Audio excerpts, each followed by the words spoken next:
श्री सीतारामाभ्यां नमः। श्री सच्चिदानंद घन स्वरूपिणे रामाय चानंत सुखाभिवर्षिणे विश्वोद्भवस्थान निरोधयेतवे नमो वयं भक्तिरसाप्तये निशम्।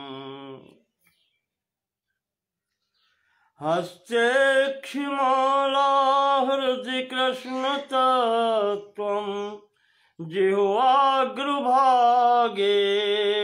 वरराम मंत्रम् यन्मस्तके केशवपादतीर्थं शिवं महाभागवतं नमामि।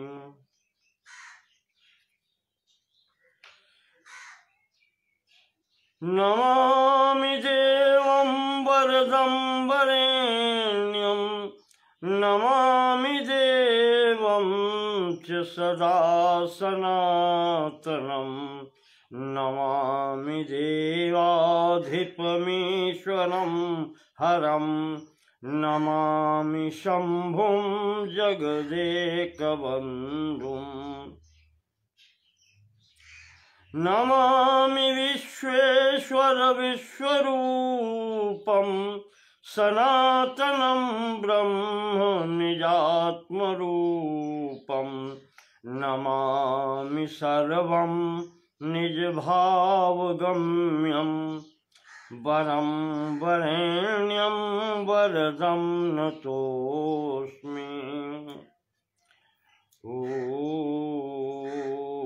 मां पातु देवोऽखिलदेवतात्मा संसारकूपे पतितं गभीरे तन्नाम दिव्यं वरमन्त्रमूलं धुनोतु मे सर्वमघं हृदिस्थम्।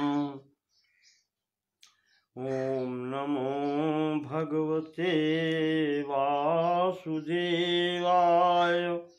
ओम नमो भगवते वासुदेवाय।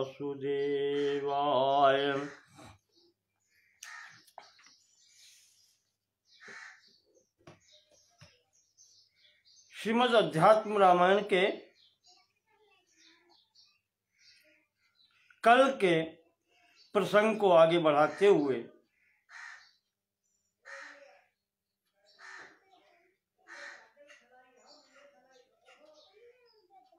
चतुर्थ सर्ग बालकांड की आज कथा प्रारंभ होती है। सदाशिव भोलेनाथ भगवती पार्वती को कथा सुना रहे हैं।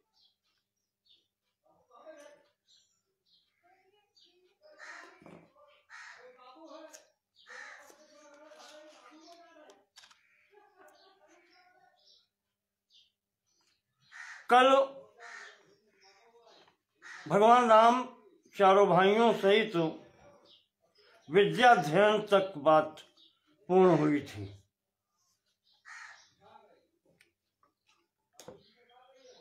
श्री महादेव उवाच। भगवान शंकर जी आगे बतलाते हैं, देवी पार्वती कदाचित् कौशिकोऽभ्यागादयोध्यां ज्वलन प्रभां द्रष्टुं रामं परात्मानं जातं ज्ञात्वा स्वमायया।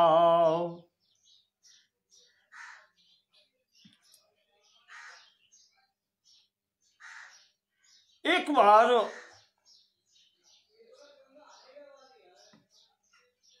विश्वामित्र जी के हृदय में विचार आया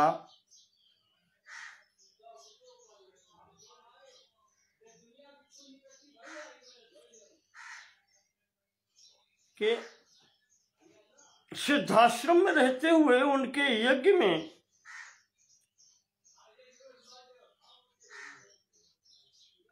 उस समय के राक्षस गण विघ्न डालते थे।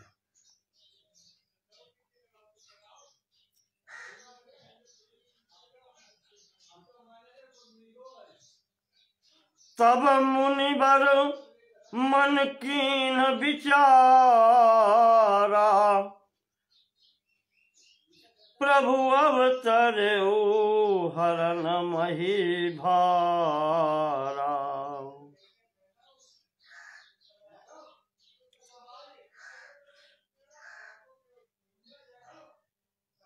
स्वमायया सप्रभु परात्मानं रामम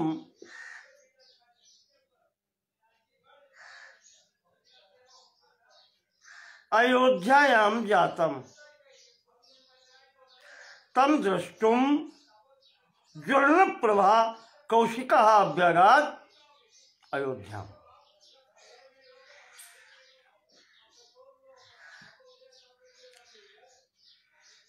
विश्वामित्र जी ने जान लिया कि भगवान ने अपनी माया से माया को स्वीकृत करके राम रूप से अयोध्या में अवतार लिया है।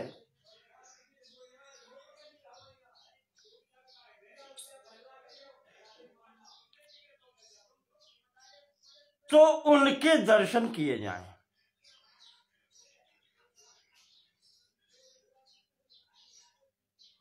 प्रभु अवतरे हरन मही भारा।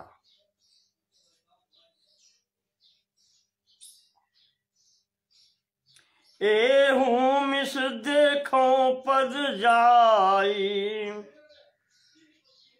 कर विनती आनौ दो भाई। सोचते हैं कि इसी बहाने से उनके दर्शन किए जाएं। और जब उन्होंने पृथ्वी का भार समाप्त करने के लिए अवतार लिया ही है, तो उनको ही लाया जाए।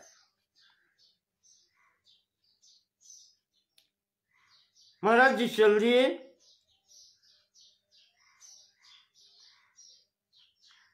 दृष्ट्वा दशरथो राजा प्रत्युत्थाया चिरेण तु, वसिष्ठेन समागम्य पूजयित्वा यथा। विश्वामित्र जी को आया हुआ जान करके महाराज दशरथ जी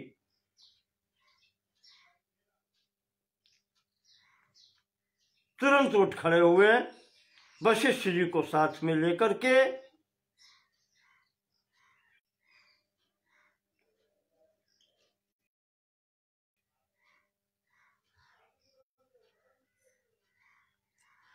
दशरथ जी ने विश्वामित्र जी का स्वागत किया।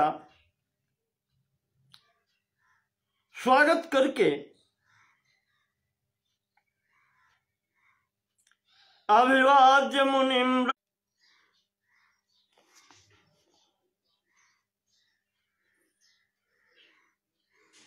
दशरथ जी विश्वामित्र जी के आगे हाथ जोड़ करके खड़े हुए, कहने लगे,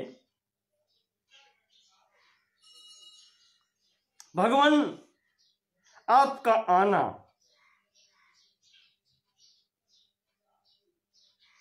बिना किसी प्रयोजन के नहीं हो सकता।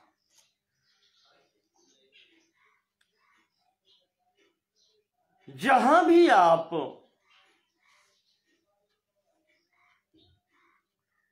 जाते हैं, त्वज विधायद गृहम यान्ति, जिसके भी घर पर आप पहुंच जाते हैं, तत्रैवायान्ति संपदा,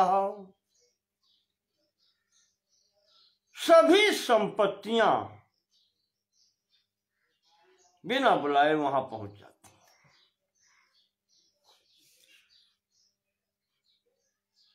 तो महाराज जिस प्रयोजन से आना हुआ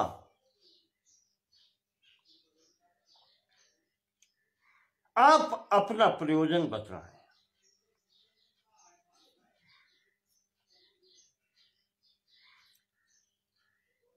विश्वामित्र जी कहते हैं महाराज एक विशेष प्रयोजन है। यदारभे तदा दैत्या विघ्नं कुर्वन्ति नित्यशः। महाराज जब भी हम यज्ञ कार्य में प्रवृत्त होते हैं तदा दैत्या तब दैत्यगण असुर समूह सतावहि मोहि मय जाचन आयऊ प्रभु तोहि। उसमें यज्ञ में मेरे असुर समूह ये विघ्न करता है। मारीचश्च सुबाहुश्च अपरे चानुचरास्तयो। विशेष रूप से उसमें मारीच और सुबाहु अपने अनुचरों के साथ में आ जाते हैं और विघ्न करते हैं। अतस्तयोर्वधार्थाय ज्येष्ठम रामम प्रयच्छ में। इसलिए महाराज उनके वध के लिए जो आपके ज्येष्ठ पुत्र हैं राम, मैं उनको मांगने आया, वो मुझे दे दीजिए। लक्ष्मणेन सह भ्रात्रा तब श्रेयो भविष्यति। अकेले नहीं, लक्ष्मण के सहित दीजिए और महाराज आपका कल्याण होगा इसमें। तब श्रेयो भविष्यति, आपको श्रेय मिलेगा।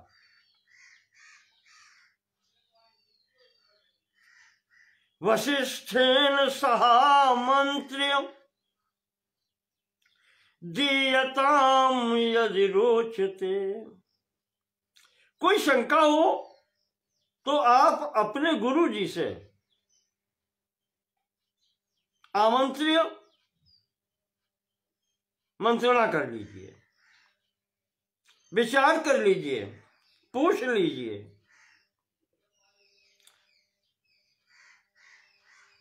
और यदि आपको उचित लगे, यदि रोचते, तदा दीयताम, तो दीजिए। इस प्रकार से महाराज ने अपना प्रयोजन राजा के सामने रख दिया।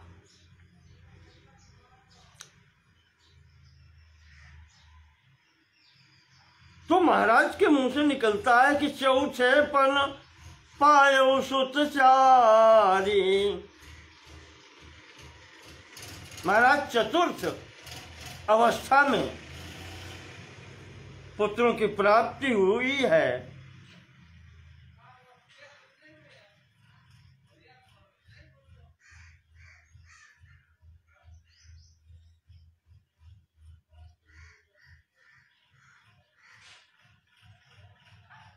कुछ विचार तो कर लेना चाहिए था, मैं चलूं, असुर समूह जो है ये बालकों के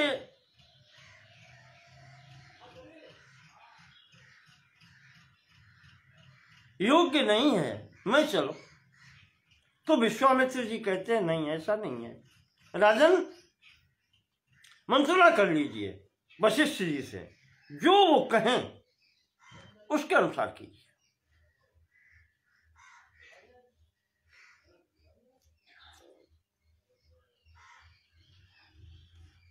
तो अब विचार करते हैं राजा दशरथ कि अगर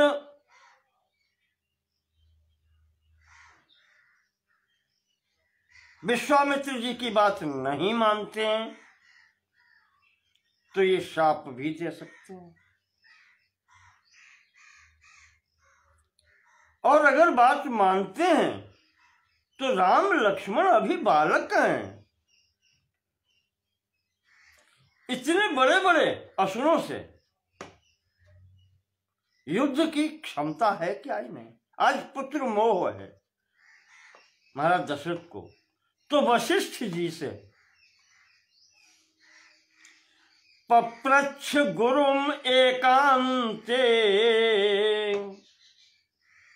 राजा चिंता परायण, राजा चिंतातुर होकर के एकांत में गुरु वशिष्ठ जी से पूछते हैं कि महाराज अब क्या किया जाए।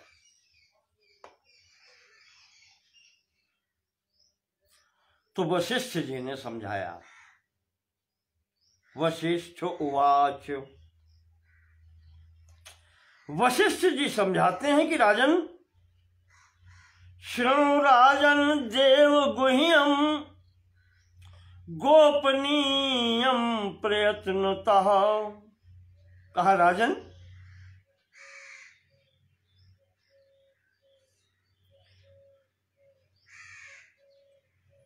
ये बात गोपनीय है, देव गुह्यम, देवताओं से भी गोपनीय है, कहना नहीं चाहिए, पर तुम्हारे हित की बात है इसलिए गोपनीयम प्रयत्नता, छिपानी चाहिए, पर आपके कल्याण के लिए मैं कुछ कहूंगा।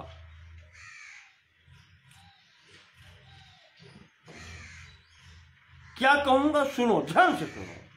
शृणु राजन, सुनो कि रामो न मानुषो जातः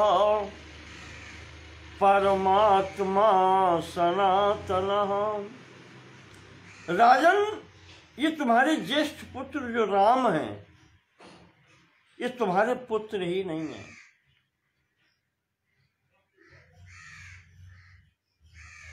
एष परमात्मा सनातनः, ये सनातन पर ब्रह्म परमात्मा है।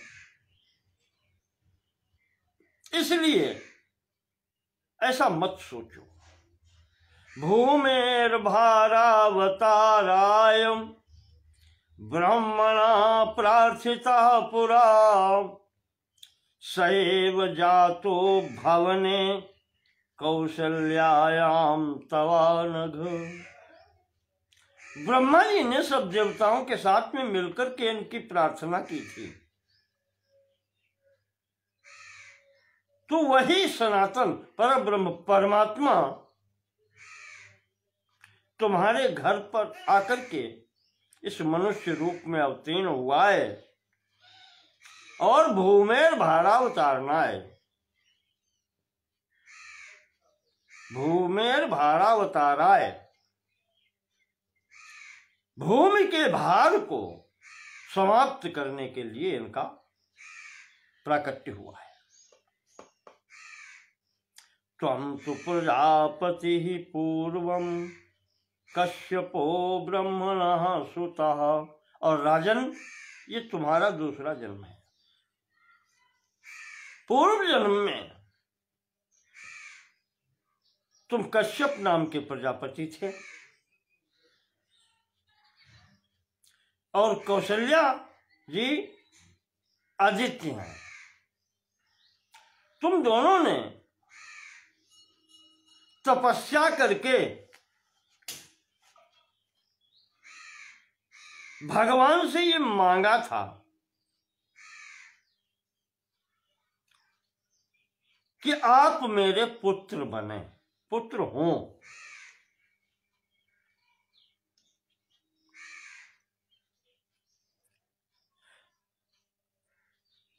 तुम में पुत्रो भवामल, आपने मांगा था कि तुम में पुत्रो भव, आप ही मेरे पुत्र हों, तो भगवान ने वो वरदान दिया था।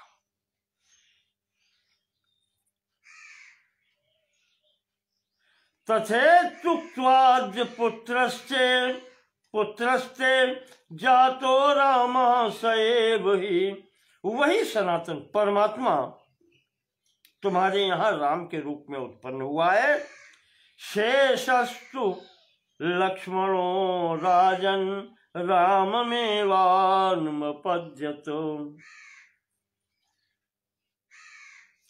और उनके दूसरे अंश शेष भगवान लक्ष्मण के रूप में अवतीर्ण हुए हैं। जातौ भरत शत्रुघ्नौ शंख चक्रे गदाभृतः। और उनके दो शंख और चक्र, ये विग्रह भरत और शत्रुघ्न के रूप में उत्पन्न हुए।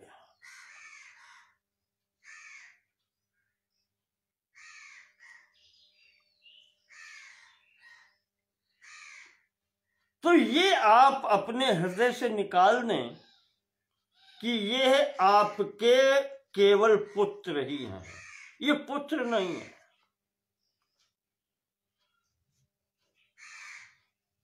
भगवान विष्णु या परब्रह्म परमात्मा अपने अंशों के साथ में आपके घर में आया है। स्वात्मानं चतुर्धा कृत्वा, अपने अंशों के साथ में अवतीर्ण हुआ है आपके यहाँ।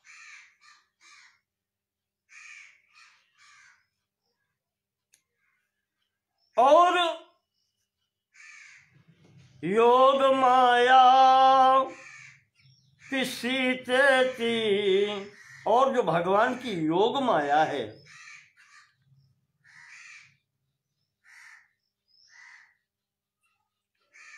योगाय या माया,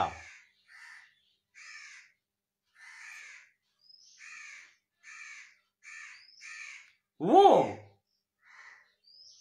सीता के नाम से सीतेति जाता जनक नंदिनी, वो महाराज जनक के घर में उत्पन्न हुई है, जनक नंदिनी के रूप में। उसका नाम है सीता।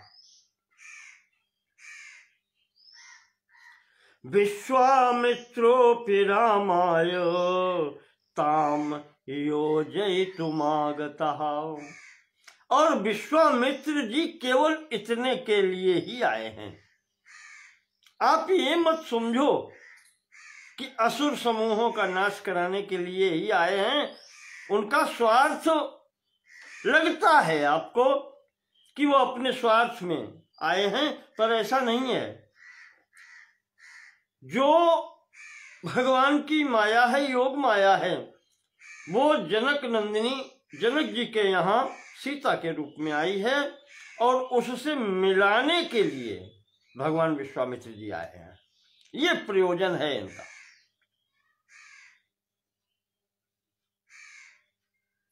अतः प्रीतेन मनसा पूजयित्वाथ कौशिकम प्रेषयस्व रमानाथम राघवम सह लक्ष्मणम। इसलिए महाराज कोई विचार करने की आवश्यकता नहीं, निश्चिंत होकर के महाराज कौशिक का, विश्वामित्र जी का पूजन करके और दोनों बालक दे दीजिए, राम और लक्ष्मण।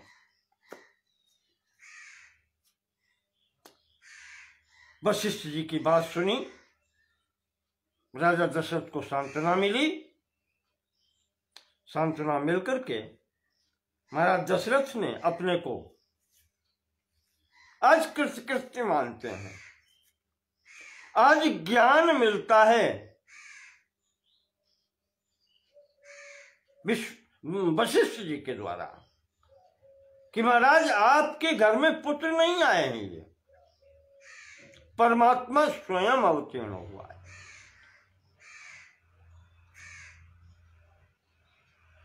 तो आहू ये राम रामेति लक्ष्मणेति च सादरम।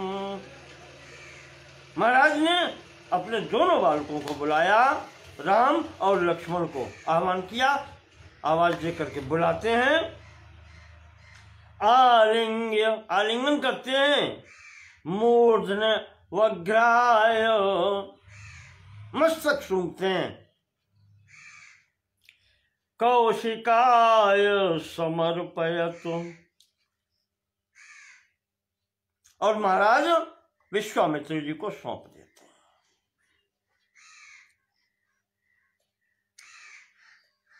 गोस्वामी जी की वाणी में कहते हैं कि मेरे प्राण नाथ सुत दो तुम मुनि,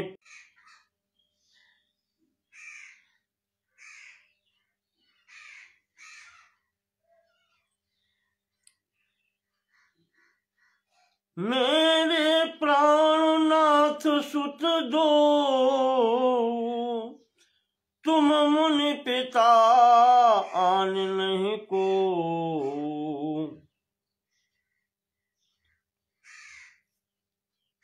कहा महाराज अब आप ही इनके पिता हैं,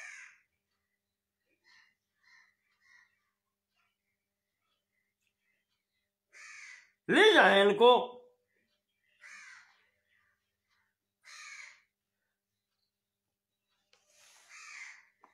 महाराज जी विश्वामित्र जी प्रसन्न हो जाते हैं। तो भगवान विश्वामित्र प्रतापवान आशीर्भिरभिनन्द्याथ आगतो राम लक्ष्मणौ।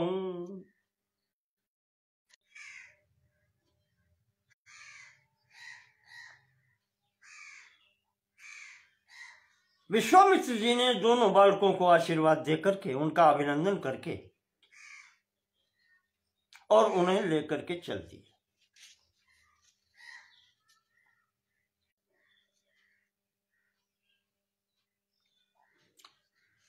किंचित देशमतिक्रम्य रामाहूय भक्तितः। थोड़ी दूर चलने के बाद में, नगर से निकलने के बाद में, सिद्धाश्रम जाते हुए मार्ग में ही महाराज को विचार आया, तो मार्ग में ही भगवान विश्वामित्र जी ने ददौ बलाम चाति बलाम विद्ये द्वे देव निर्मिते ययोर ग्रहण मात्रेण क्षुत्क्षामादि न जायते। महाराज जी ने प्रथम मार्ग में जाते हुए ही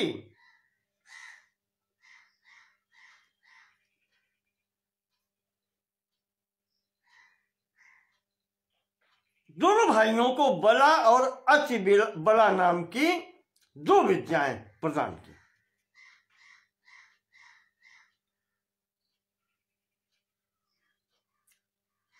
इन विद्याओं का प्रभाव ये था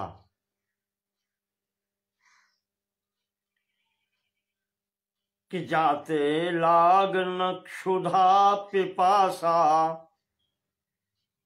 अतुलित बल तन तेज प्रकाशा। इन विद्याओं का प्रभाव ये था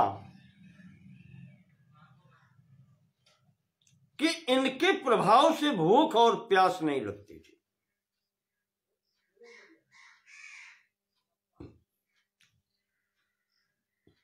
और जब भूख और प्यास नहीं लगती थी तो जब कुछ खाएंगे पिएंगे नहीं तो शरीर में बल की, सामर्थ्य की कमी होगी। पर इस विद्या के प्रभाव से अतुलित बल तन तेज प्रकाशा, बल और तेज में कोई कमी नहीं आएगी।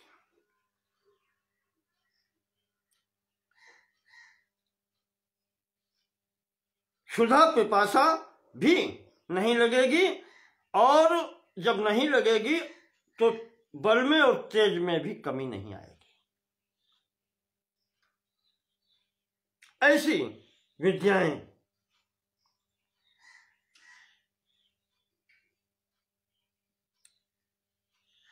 विश्वामित्र जी ने अपने दोनों शिष्यों को दी।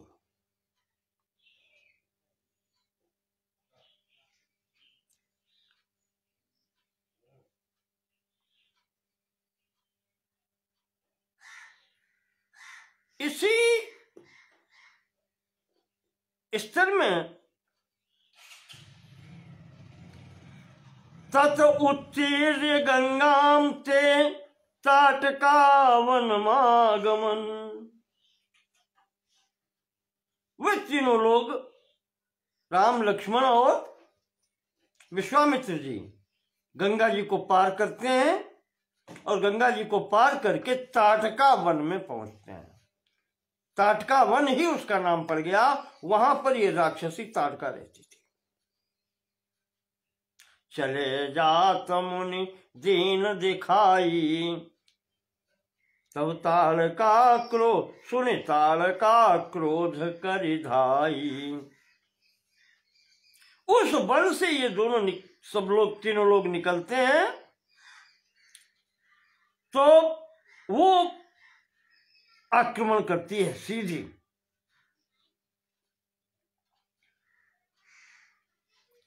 विश्वामित्र जी ने कहा कि राघव, राम, देखो ये राक्षसी है,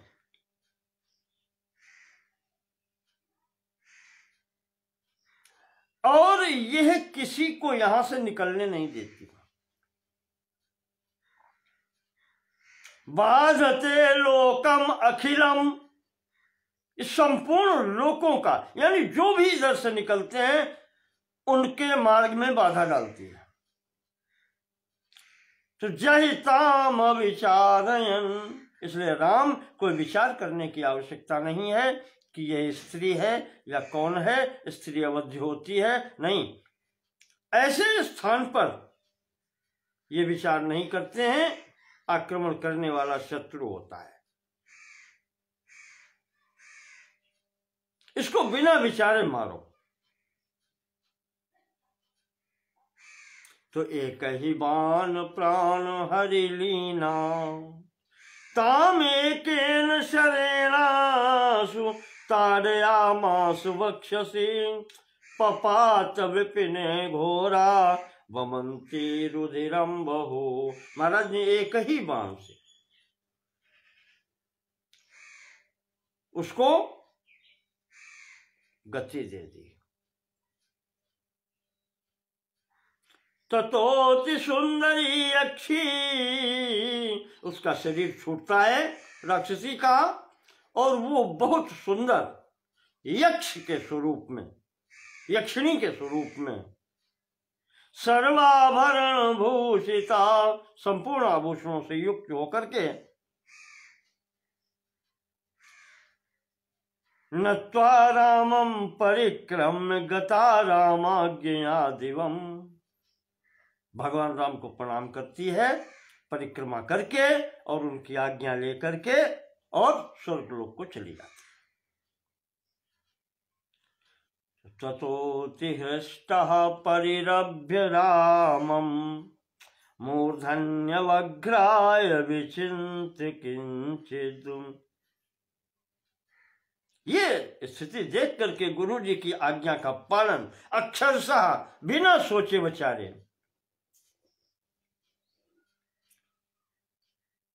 भगवान जो राम ने किया, विश्वामित्र जी बहुत प्रसन्न हुए और उनको आलिंगन करके, सिर सूंघ करके और उनको वहीं बैठा करके,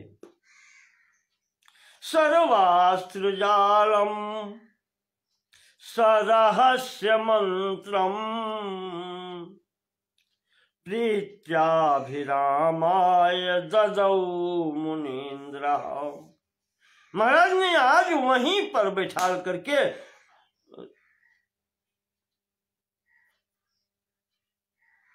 सर्वास्त्र जालम सरहस्य मंत्रम, संपूर्ण अस्त्र शस्त्र जो जानते थे विश्वामित्र जी, आज संपूर्ण रहस्य और मंत्र के सहित राम को दे दिया। सर्वास्त्र जालम सरहस्य मंत्रम, संपूर्ण अस्त्र शस्त्र की विद्या रहस्य सहित मंत्र के सहित प्रीत्याभिरामाय ददौ मुनीन्द्र, प्रेम पूर्वक राम को दे दी।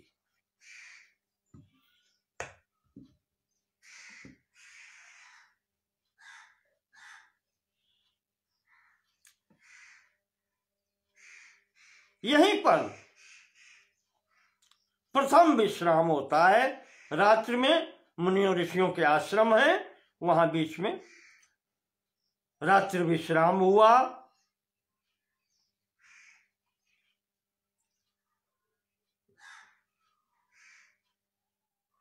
ये कामाश्रम नाम का स्थान है, जहां पर महाराज तीनों लोग एक रात रुकते हैं।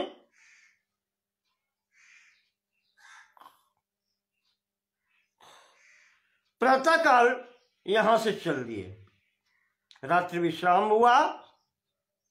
प्रातःकाल विश्वामित्र जी के साथ फिर दोनों भाई आगे चलते हैं, सिद्धाश्रम में पहुंचते हैं, विश्वामित्र जी के आश्रम में। और वहां जाकर के जो विश्वामित्र जी का आश्रम है, सिद्धाश्रम पर इन दोनों भाइयों का विधिवत सत्कार होता है। जो अन्य ऋषि मुनि वहां रहते हैं सभी सत्कार करते हैं।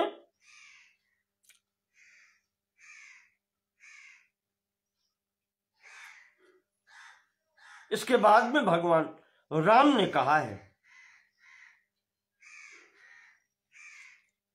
श्री राम कौशिकम प्राह, राम ने विश्वामित्र जी से कहा, मुने दीक्षाम प्रविश्यताम, महाराज अब आप यज्ञ की दीक्षा लीजिए, यज्ञ करिए। दर्शयस्व महाभाग कुतस्तौ राक्षसाधमौ, और मुझे बतलाइए ये दोनों राक्षस किधर हैं।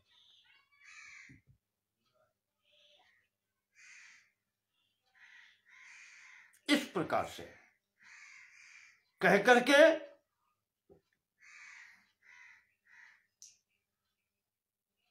विश्वामित्र ने कहा ठीक है, और उन्होंने उसी प्रातः में प्रातः काल में यज्ञ की दीक्षा ली, अपने यज्ञ प्रारंभ कर दिए। मध्याह्ने ददृशातौ, मध्याह्ने ददृशाते तौ राक्षसौ कामरूपिणौ, जैसे ही प्रातः काल यज्ञ प्रारंभ हुई, मध्याह्न के समय में दोनों राक्षस आ गए, मारीच और सुबाहु, अपने अनुचरों के सहित वहां पहुंच गए। तो इस समय भगवान राम ने अपने धनुष पर 2 बाण चढ़ाए। रामोपि सन धनुराधाय द्वौ बाणौ संदधे सुधीन, जानकार हैं अच्छे अस्त्र शस्त्र के विद्या के महाराज राम ने 2 बाण धनुष पर चढ़ाए, और दोनों का प्रभाव अलग अलग हुआ।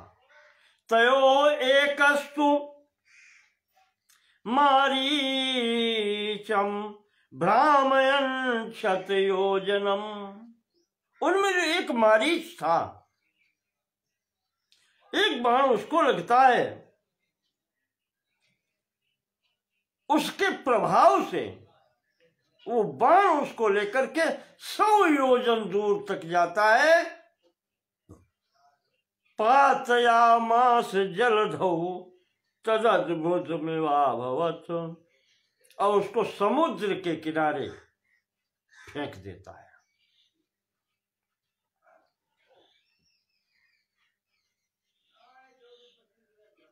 और दूसरे बाण का प्रभाव ये होता है, द्वितीयो अग्निमयो बाण, दूसरा अग्निमय बाण है, वह सुबाहु को वहीं भस्म कर देता है।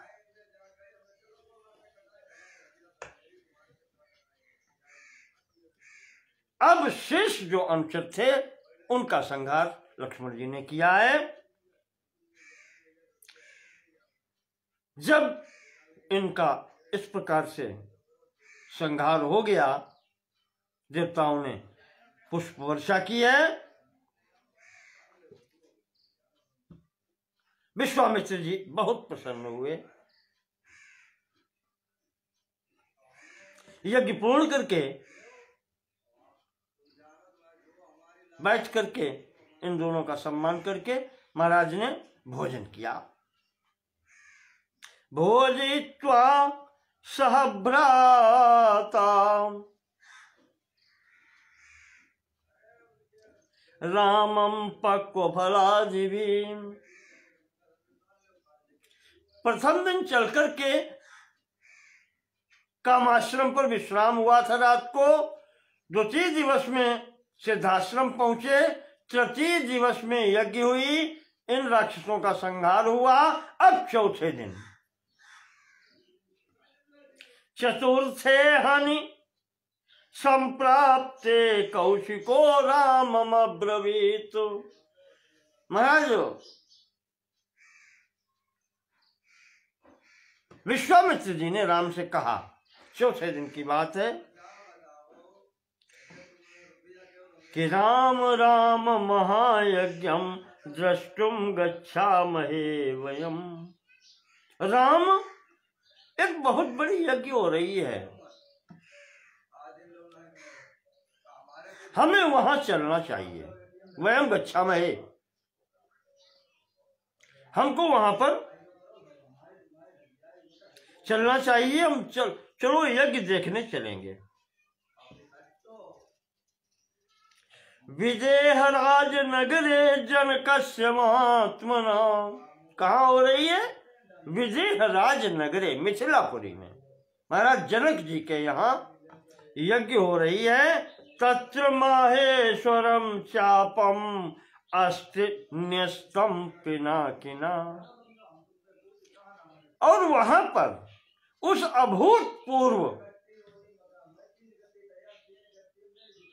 आश्चर्यजनक शिव धनुष के दर्शन होंगे, जो पिनाकी भगवान शंकर जी के द्वारा वहां रखा गया है। द्रक्षसि त्वं महासत्वम, वो महासत्वम द्रक्षसि, महासत्वम धनुषम, वो धनुष जो है बहुत दृढ़ है, मजबूत है, भारी है, बड़ा है, उसकी बड़ी महत्ता है। उसके दर्शन होंगे वहां, देखोगे तुम। पूज्य से जन के नचो, और जनक जी का भी दर्शन वहां पर होगा। जनक जी के यहाँ तुम्हारा भी सत्कार होगा। इस प्रकार से कह करके महाराज जी दोनों भाइयों को लेकर के चल देते हैं चौथे दिवस। इत्युक्त्वा मुनिभिस्तासां ययौ गंगा समीपगं, इस प्रकार से कह करके गंगा जी के निकट पहुंचे हैं, तट के निकट। वहां पर देखा एक आश्रम था।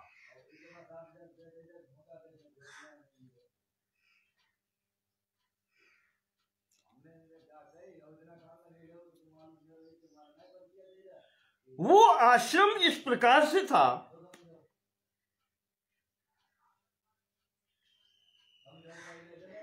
जहां पर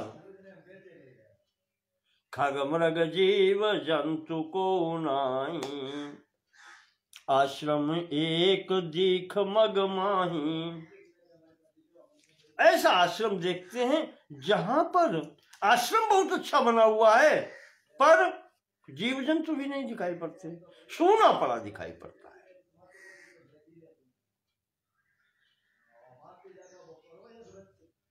गौतमस्याश्रमं पुण्यम यत्राहल्या स्थिता तपः।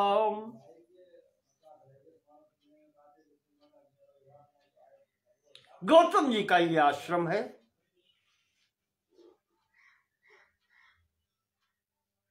भगवान शंकर पार्वती को बतला रहे हैं, विश्वामित्र लेकर के उस आश्रम के पास पहुंचते हैं, बतलाते हैं कि यह आश्रम गौतम जी का है। यहां पर उनकी पत्नी अहिल्या तपस्या कर रही है।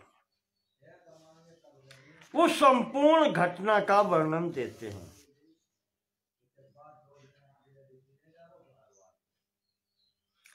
राम ने जो पूछा है कि महाराज यहाँ पर कोई मृग पक्षी गणहीनम नाना जंतु विवर्जितम, यहाँ पर कोई प्राणी ही नहीं है, खग मृग तक नहीं है।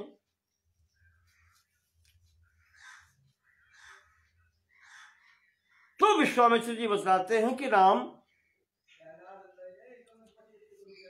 यहां पर गौतम जी के आश्रम पर अहिल्या जी के साथ में इंद्र ने छल किया था।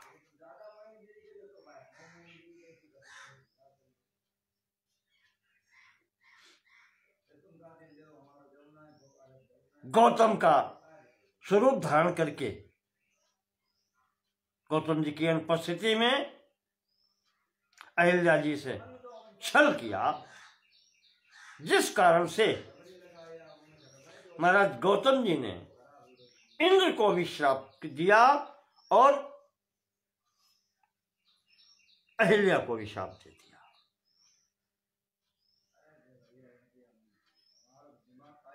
इंद्र को श्राप दिया था, योनि लंपट दुष्टात्मन सहस्र भगवान भव।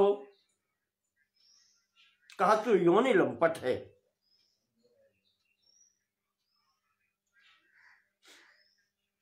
इसलिए तेरे समस्त शरीर पर सहस्र भग, हजारों योनि के चिन्ह उपस्थित हो जाए।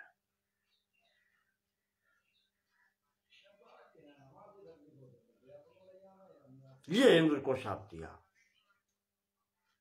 और इधर अहिल्या से कहा कि अहिल्या, वो खड़ी है सामने हाथ जोड़कर, दुष्टे त्वम तिष्ठ दुर्वृत्ते, कि तू भी दुष्टा है।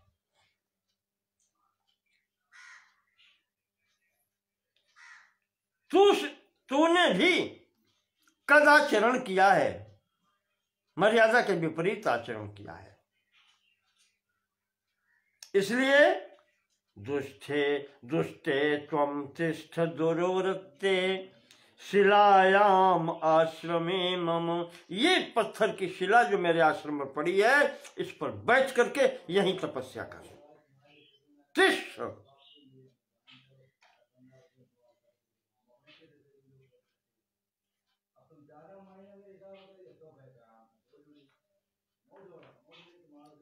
निराहारा दिवारात्रम, निराहार रह करके रात दिन यहीं बैठ करके तपस्या कर।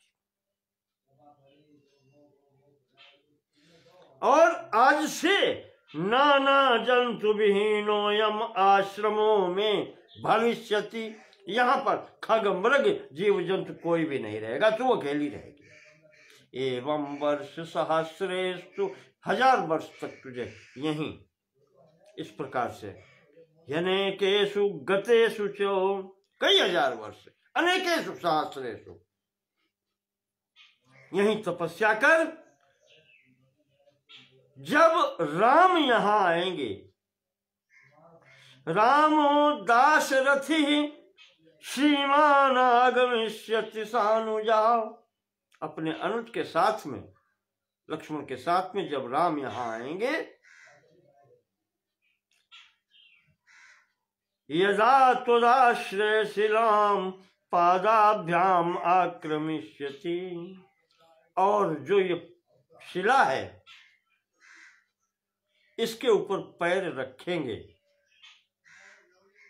यानी तुम्हारे पास तक आएंगे, तब तुम्हें इस शाप से उद्धार मिलेगा। विश्वामित्र जी कहते हैं कि राम,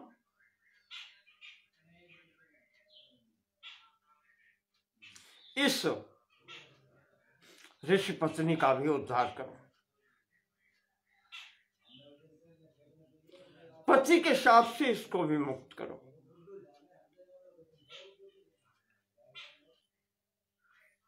विश्वामित्र जी की आज्ञा पा करके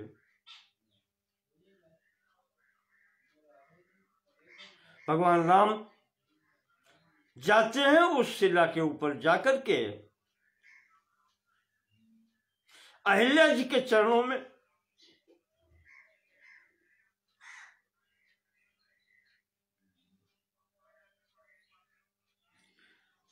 अपना नाम, पिता का नाम लेकर के प्रणाम करते हैं। ननाम राघवो हल्याम रामो हमिति चाब्रवीत।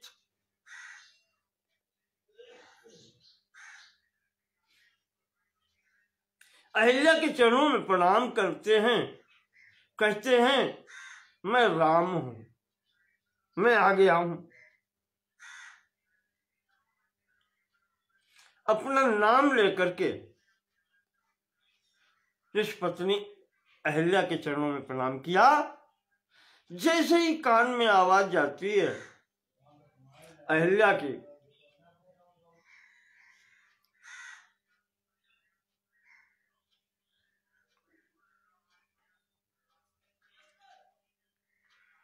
आंख खोलती है,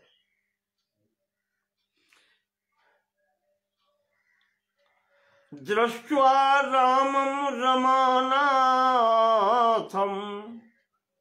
आज राम को सामने देख करके, लक्ष्मीपति भगवान को देख करके हर्ष विस्फारित क्षण, आश्चर्य से नेत्र खुले के खुले रह जाते हैं।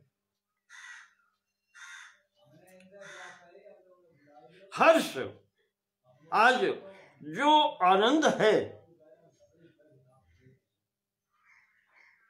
जीवन का, वो प्राप्त होता है। गौतमस्य वचः स्मृत्वा, आज अपने पति की वाणी का स्मरण करके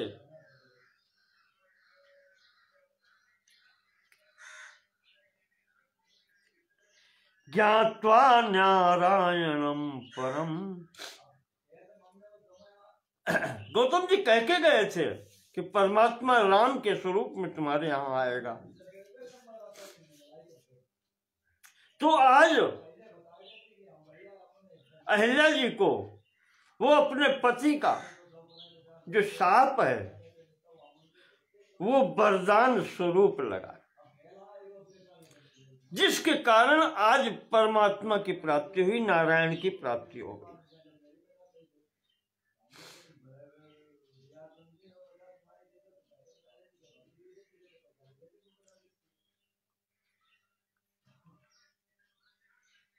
ऋषि पत्नी सत्कार करती हैं राम का,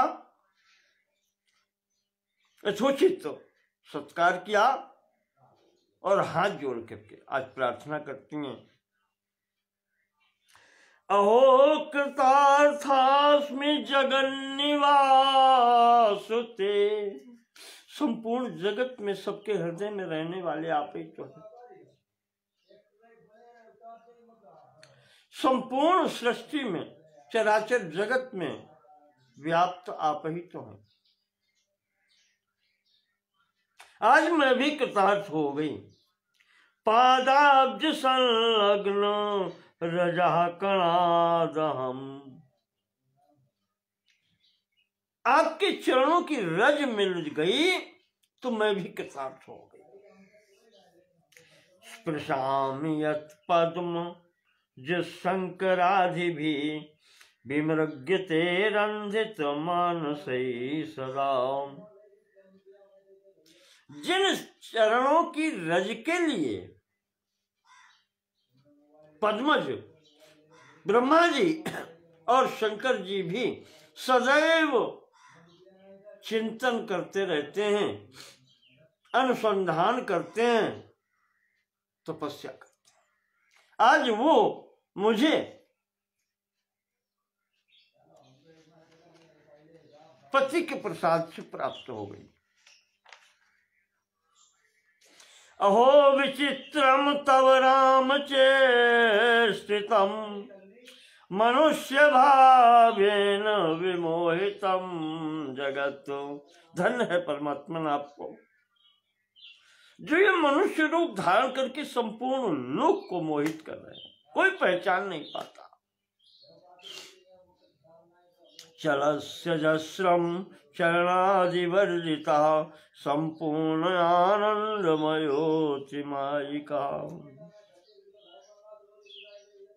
बिन पद चलहि सुनहि बिनु काना। आप तो ऐसे हैं। चलस अजस्रम चरणादिवर्जितम, बिनु पद, आप तो रामो न गच्छति न तिष्ठति नानुशोचति, ऐसे आप हैं, न चलते हैं, लेकिन फिर भी यहाँ पर चलस अजस्रम, फिर भी आप निरंतर चल रहे हैं।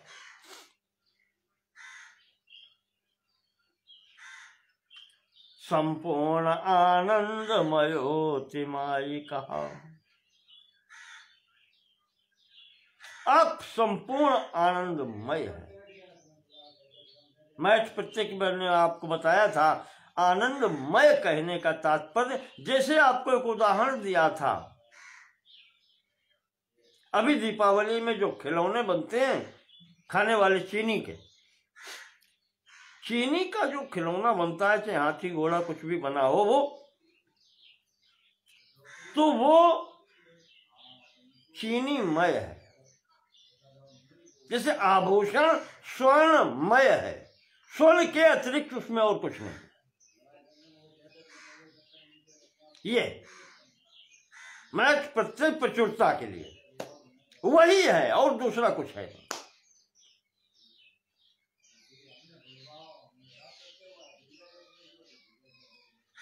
आप क्या कहें, अति माई कहा, अत्यंत मायावान है, बहुत मायावी हैं, आनंदमय होते हुए भी और ये सब करते घूम रहे हैं। आपको कहीं जाने की आवश्यकता नहीं। यत्पाद पंकज पराग पवित्र गात्रा भागीरथी भव विरंच मुखान पुनाति, आपके चरणों से निकली हुई भगवती भागीरथी गंगा जी, वो ब्रह्मा और शंकर सरीखे जीवों को भी पवित्र करने वाली हैं।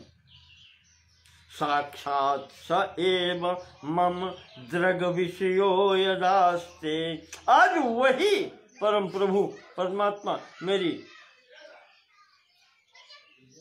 नेत्रों का विषय बनकर के उपस्थित हो गया है, दर्शन देने आ गया है मुझे। किम वर्णते मम पुराकृत भागधेयम, क्या कहूं मैं, पूर्वकृत कुछ कर्मों का फल है जो मुझे ये प्राप्ति हुई। मम भागधेयम, ये मेरे भाग्य से मुझे प्राप्त हुआ है, क्या वर्णन करूं।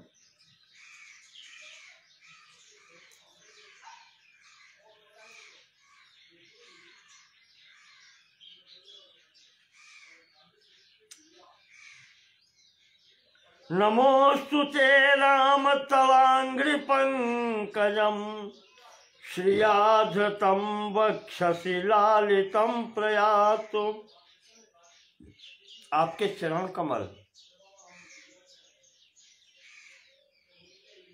ऐसे हैं जिनकी सेवा श्रियाधृतं वक्षसि अपने वक्ष पर धारण करती हैं भगवती लक्ष्मी जी। ऐसे चरण आपके हैं, लालितम प्रयात, और उनकी सेवा करते हैं। आक्रांतमेकेन जगत्त्रयं पुरा, और वो चरण है जिसने एक ही चरण से या कदम से संपूर्ण तीनों लोकों को नाप लिया था। आक्रांतम एकेन पदेन जगत्त्रयम, तीनों लोकों को नाप लिया था। ध्येयं मुनीन्द्रैरभिमान वर्जितै, अहंकार अभिमान को छोड़ करके जो ऋषि मुनि आपके चरणों की वंदना करते हैं, ऐसे चरण आपके हैं।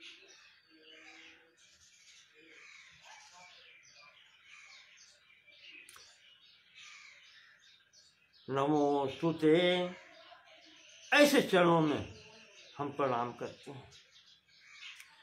जगतामादिभूतस्त्वं जगत्त्वं जगदाश्रया, इस संपूर्ण सृष्टि प्रपंच के आदिभूत आप हैं, आदिभूत कारण भूत, इसके कारण भी आप ही हैं।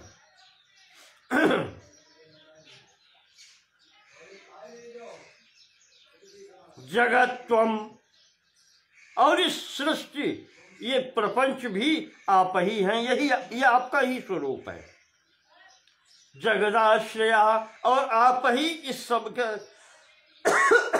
सब के आश्रय हैं। ये आपके आश्रित होकर के ही चल रहा है। सर्वभूतेषु संयुक्त एको भाति भवान परः, फिर भी आप सबसे अलग हैं। सर्वभूतेषु असंयुक्तः, इससे आप कहीं जुड़े नहीं हैं, लिप्त नहीं हैं। फिर भी आप, सब कुछ आपके आश्रय में है, सबके आदि कारण आप हैं, सब स्वरूपता आप ही है, फिर भी आप इससे अलग हैं। एको भाति भवान परः, और अद्वितीय रूप से आप रहते हैं। ओंकारवाच्यस्त्वं, आपका ही वाचक, ओम जो प्रणव मंत्र है वो आपका ही वाचक है। इस प्रकार से भगवती अहिल्या जी भगवान राम की प्रार्थना करती हैं और कहती हैं कि योषिन मूढ़ा हम अज्ञाते तत्वं ज्ञाने कथम विभो। महाराज मैं योषित हूं, मतलब स्त्री जात, मैं जानती भी नहीं, मूर्खा हूं, मैं आपका रहस्य कैसे जानूं।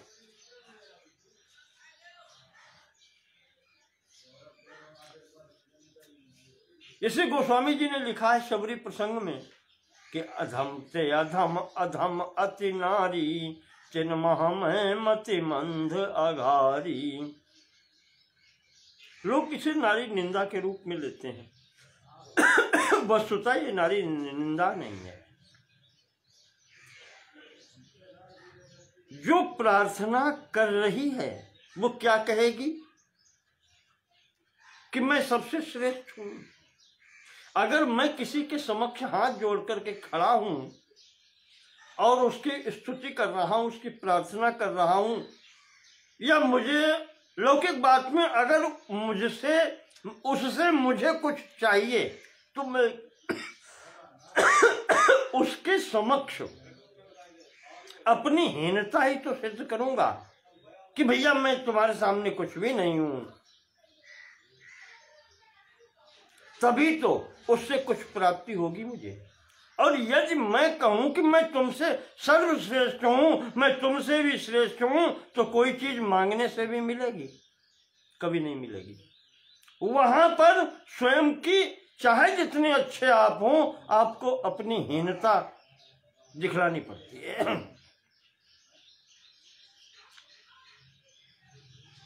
तो उसी भाव से अहिल्या जी कह रही हैं कि यो से न मूढ़ा हम अज्ञाते,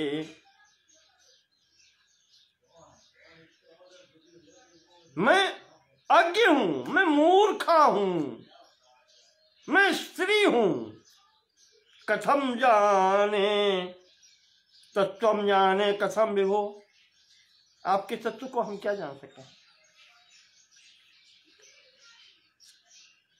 तस्मात्ते सतसो राम नमस्कुर्याम अनन्यधि, इसलिए मैं अनन्य भाव से आपके चरणों में प्रणाम ही कर सकती हूँ, और मेरा कुछ भी स्तुति करने की स्थिति भी नहीं है, ज्ञान ही नहीं है मुझे। बड़े बड़े ऋषि मुनि आपकी स्तुति करने में असमर्थ हो जाते हैं, तो मेरी कौन सी स्थिति? श्रद्धा सहित अनन्य भाव से आपके चरणों में प्रणाम करते हैं।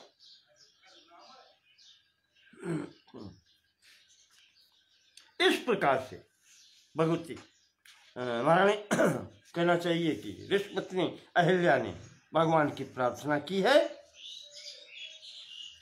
महादेव जी कहते हैं कि देवी, ये जो अहिल्या जी की प्रार्थना है, जो भी भक्ति भाव से इस ऐसी प्रार्थना करता है, उसकी संपूर्ण कामनाएं सिद्ध होती हैं।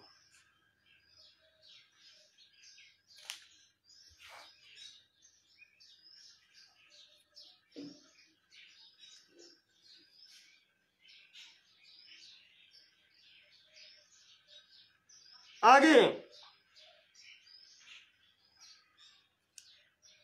सूत जी बतला रहे हैं शौनक जी से कि शौनक जी इस प्रकार से भगवान भोलेनाथ पार्वती जी को बता रहे हैं घटनाएं। इसके आगे गंगा के किनारे पहुंचते हैं।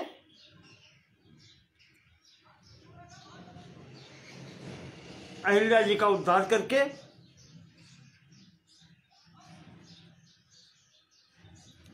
गंगा के किनारे जैसे ही पहुंचते हैं,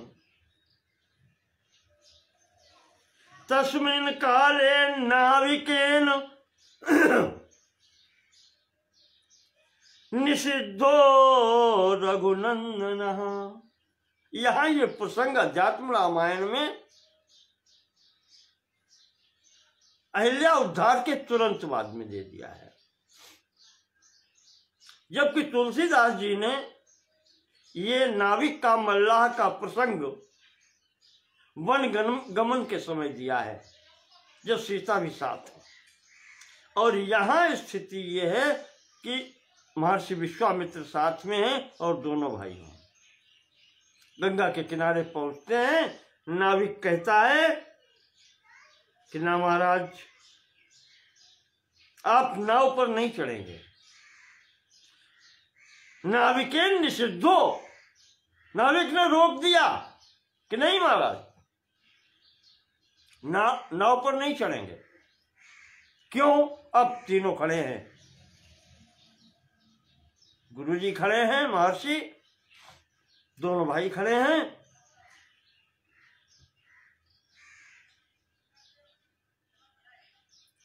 इतना बड़ा भक्त है। वो कहता है नाविक कि क्षालयामि तव पाद पंकजम नाथ दारुदृश दो किमंतरम मानुषी करण चूड़मस्तिते पादयोः इति कथा प्रथीयसी। महाराज, मुझे सुनने को मिल गया है, इति कथा प्रथीयसी, ये आपके कथा, आपका जो यश है वो मुझे प्रथम ही प्राप्त हो गया है।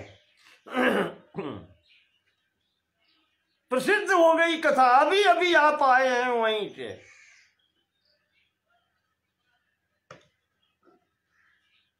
और पाहनते न काठ कठिनाई, महाराज जब पत्थर से, अब वो उसको जो सुनने को मिला है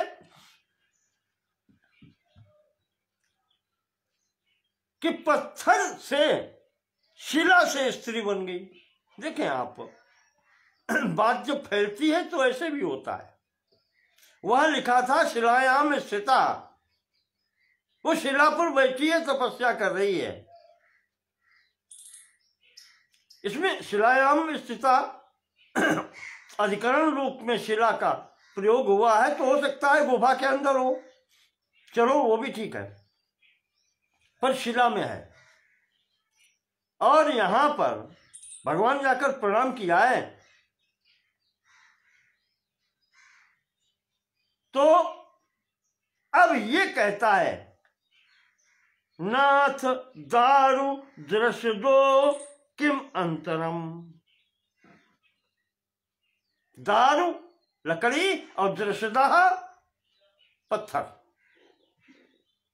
का, पत्थर और लकड़ी में क्या अंतर है? दोनों ही भूमि के अंश हैं।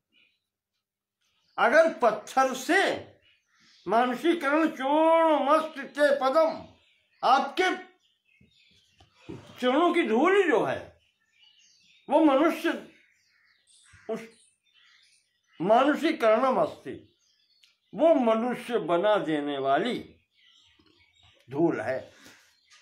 और अभी आप करके आए हैं, तो पत्थर से जब बन गई स्त्री, तो फिर काष्ठ में कितनी देर है?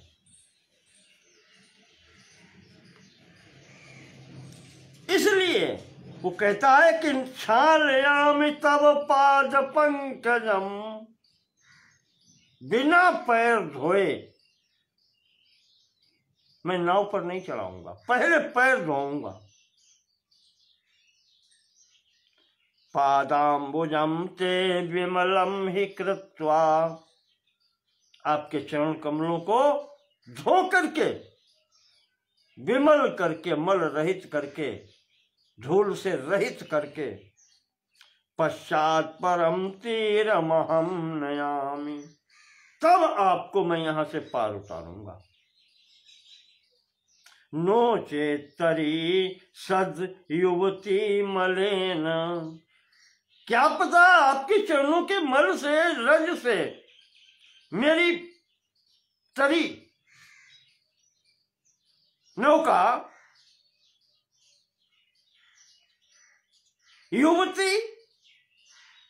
युवती बन जाए।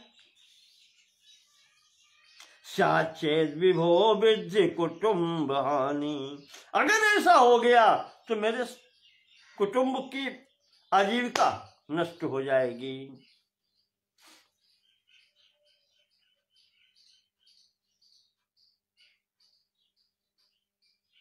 तरणी हूं मुनि घरनी हुई जाई, तरणी भी मेरी अगर स्त्री बन गई तो मेरी तो आजीविका चली जाएगी, मेरे परिवार की हानि हो जाएगी, परिवार का भरण पोषण कैसे होगा?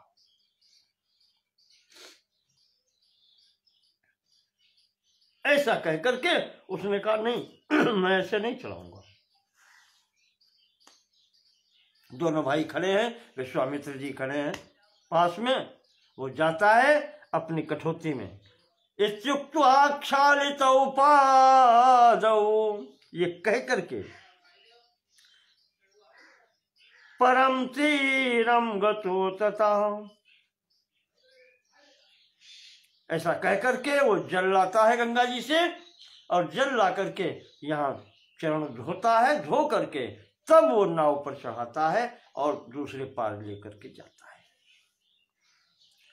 इस प्रकार से यहाँ पर कौशिको रघुनाथेन सहितो मिथिलाम ययौ,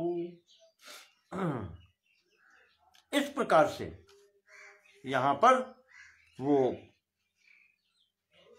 पैर धोकर के पार उतारता है। तब महर्षि विश्वामित्र दोनों भाइयों के सहित मिथिला की ओर चल देते हैं और मिथिला नगरी पहुंचते हैं। प्राप्तम कौशिकमाकर्ण्य, जब मिथिला पहुंचते हैं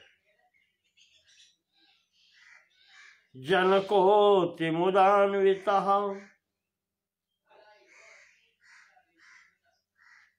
विश्वामित्र को आया हुआ सुन करके जनक जी बहुत प्रसन्न होते हैं। पूजा द्रव्यानि संग्रह, पूजा का उनके पूजन के लिए, उनके स्वागत सत्कार के लिए सामग्री लेकर के अपने उपाध्याय के साथ में आते हैं। दंडवत प्रणिपत्याथ पूजयामास कौशिकम, दंडवत प्रणाम करते हैं और महर्षि विश्वामित्र जी का यथोचित पूजन करते हैं।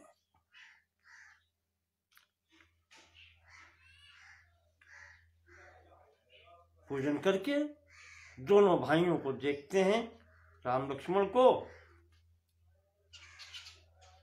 और कहते हैं कि महाराज ये अतीव सुंदर, इतने सुंदर बालक ये किसका? मुनिकुल तिलक किन्नप कुल पालक, कहौ नाथ सुंदर दो बालक। महाराज ये बताएं ये किसके पुत्र हैं? ऋषि पुत्र हैं या नृप पुत्र हैं, राजा के पुत्र हैं? तो यहां पर महर्षि विश्वामित्र परिचय देते हैं कि राजन ये दोनों महाराज दशरथ के पुत्र हैं।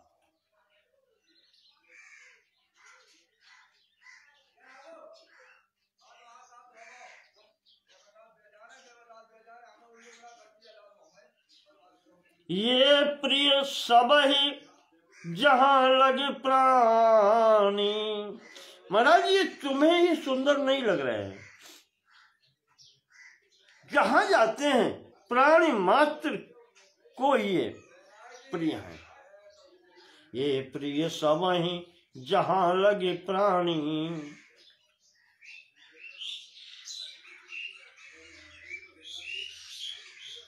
ऐसा ही स्थिति है इनकी।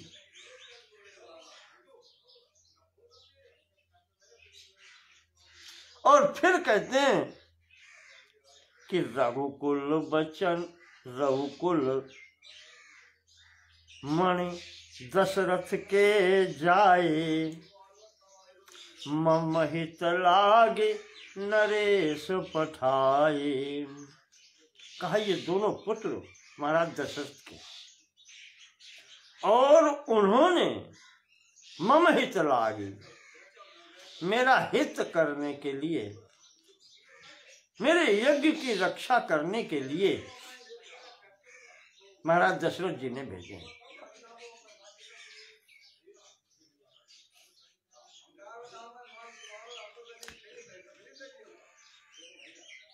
राजन ये देखने में बालक हैं,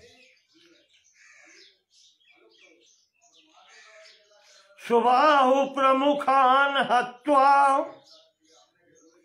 मारीचम सागरे क्षिपतु। इन्होंने सुबाहु सरीखे राक्षस को मारा है, मारीच जैसे राक्षस को उठा करके समुद्र के किनारे तक फेंक दिया है।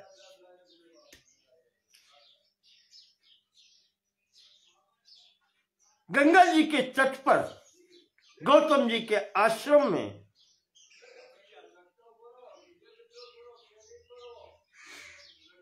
अहिल्या का शाप से उद्धार भी किया है।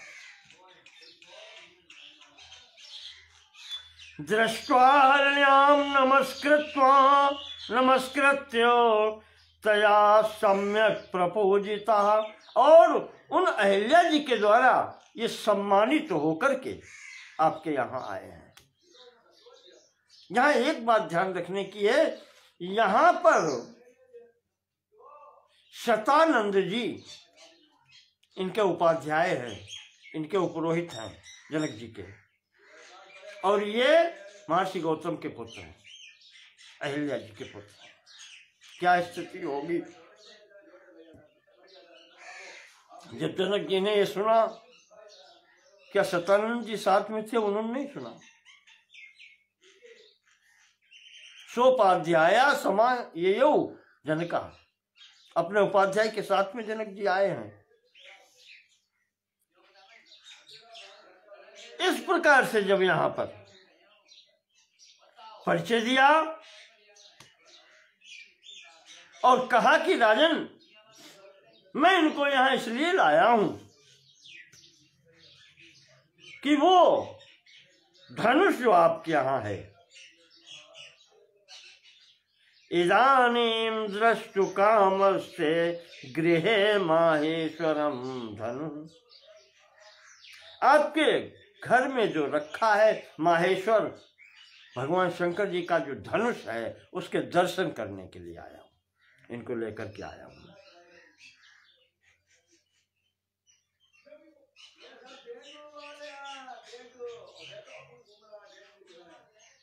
ये जब कहा तो जनक जी ने तुरंत आदेश दिया कि हाँ ठीक है।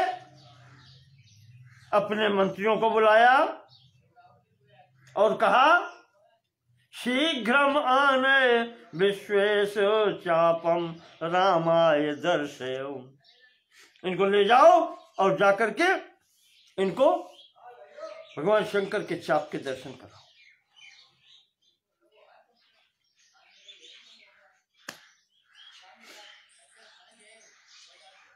इसके बाद में राजा महर्षि विश्वामित्र से कहते हैं कि महाराज, मेरे मन में एक विचार है, मैंने भी सुना है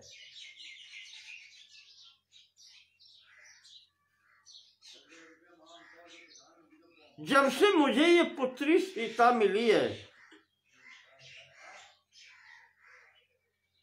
यज्ञ के लिए जब मैंने महिकर्षण किया था, भूमि यज्ञ के लिए भूमि का शोधन कर रहे थे, उसमें हल भी चलाया जाता है, समतल किया जाता है भूमि को, और अच्छी भूमि पर यज्ञ होता है। आप ध्यान रखिएगा, ऊसर और ऐसी भूमि पर यज्ञ नहीं होता है। यज्ञ हो तो ऐसी भूमि पर होता है जो उपजाऊ भूमि होती है, वही यज्ञ होता है। तो महिकर्षण में मुझे ये कन्या मिली थी,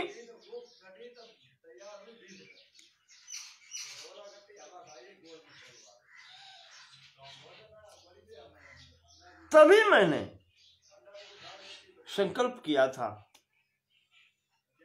मुझे ही बतलाया गया था कि यह शक्ति है, भगवत शक्ति है।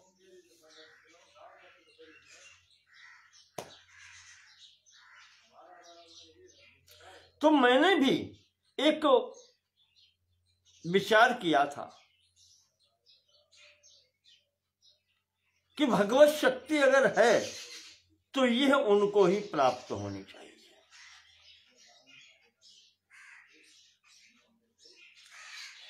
अब मुझे कैसे, मैं पहचानूं कैसे कौन इसके लिए, कन्या के लिए पात्र है वर? इसलिए मैंने विचार किया है महाराज कि यह शिव जी का धनुष है,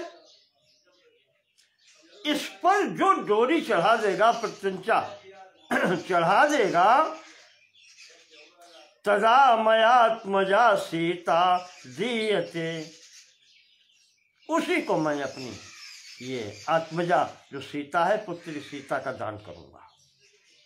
मेरा दीयते, उसी को मेरे द्वारा ये सीता दी जाएगी जो इतना कर देगा। विश्वामित्र जी ने कहा ठीक है, कर राम को दिखलाओ तो। शीघ्रम दर्शय चापाग्र्यम रामायामित तेज से, विश्वामित्र जी कहते हैं कि महाराज राम को दिखलाओ धनुष कहाँ है। तो दर्शयामास रामाय मंत्री मंत्रयतांबरः, जो अच्छे मंत्रीगण थे उन्होंने राम को उस धनुष के दर्शन कराए। तो राम ने जैसे उसको देखा है, दृष्ट्वा रामः प्रहरष्टात्मा बद्ध्वा परिकरम दृढ़म, परिकर बांध कमर में अपना गमछा बांध करके, गृहीत्वा वाम हस्तेन लीलया तोलयन धनुः, बाएं हाथ से वो धनुष उठा लिया।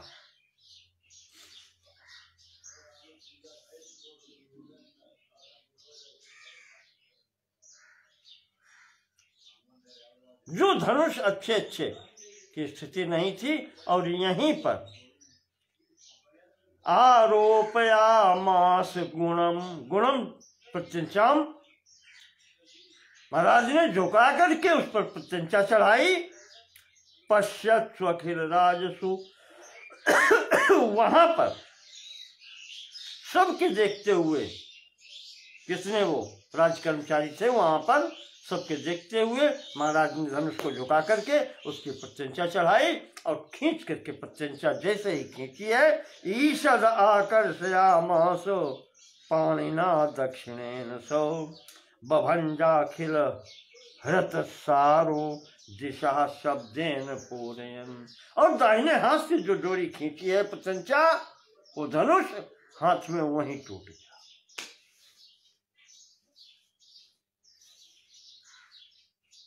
ये स्थिति हो गई।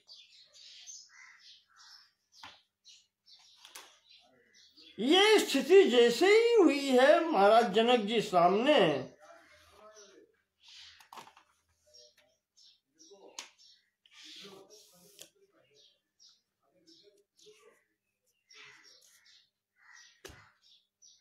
ये स्थिति जब दिखाई पड़ी, धनुष टूट गया। दिशा शब्देन पूरयन्, इतनी आवाज हुई है कि संपूर्ण दिशाओं में फैल गई आवाज कि धनुष टूट गया।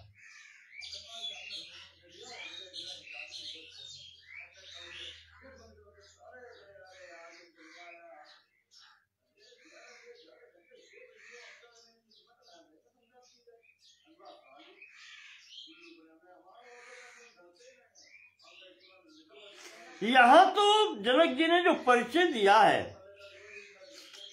वो कहा है कि भगवान शंकर ने ये धनुष दिया था, हमारे बाबा पितामह प्रपितामह के हाथ में, देवराज जी के हाथ में दिया था, तब से यहाँ रखा है। भगवान शंकर ने जब त्रिपुर संहार किया था, वो धनुष ये है। उसके बाद में उन्होंने यहाँ रख दिया था। वाल्मीकि रामायण में इस संबंध में आता है,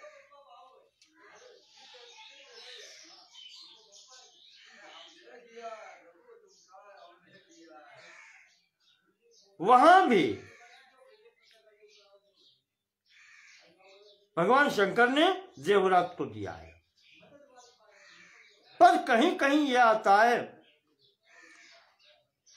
कि भगवान शंकर से परशुराम जी के द्वारा ये यहां रखा गया।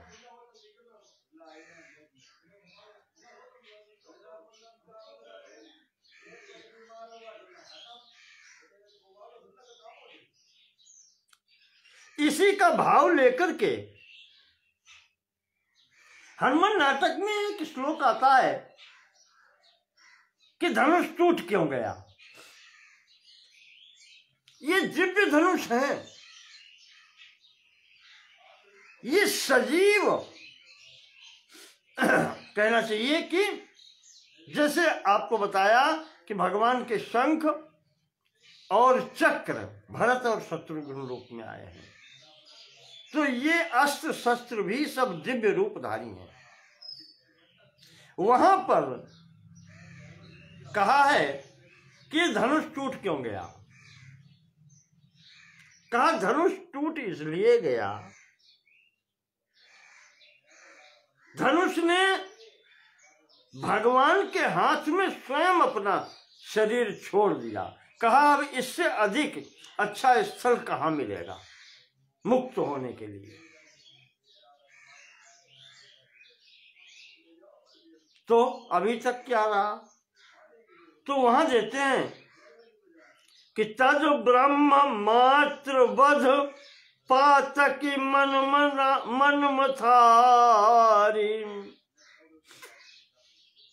मथारी भगवान शंकर का ये जो धनुष है, कहा ऐसे हाथों में रहा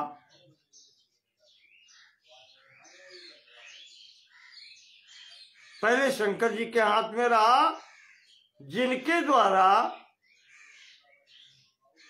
ब्रह्मा जी का अपमान हुआ। ब्रह्मा जी तद ब्रह्म मात्र वध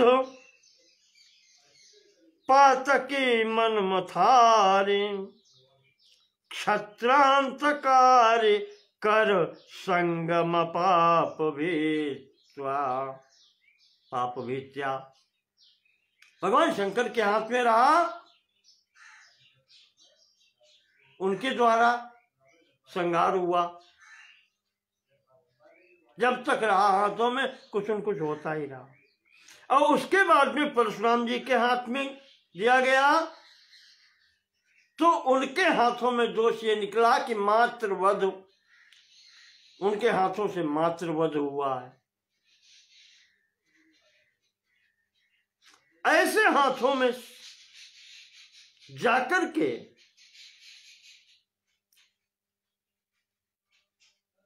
जो संसर्ग दोष है, इस कारण से वो धनुष लज्जित था कि मैं कैसे कैसे हाथ में रहा। ऐशम धनुर्निज पुरशरणाय नूनम, वो ऐसम ईश्वरस्य, वो पिनाकी का, वो भगवान शंकर का धनुष निज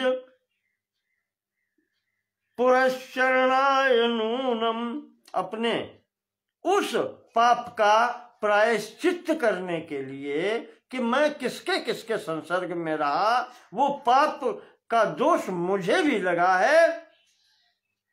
देहम मोच रघुनंदन पाणि तीर्थे, आज वो रघुनंदन भगवान राम के हाथों में आकर के उसने सोचा कि इससे बढ़कर के तीर्थ अब और क्या मिलेगा, इसीलिए उसने देहम मोच अपना शरीर छोड़ दिया।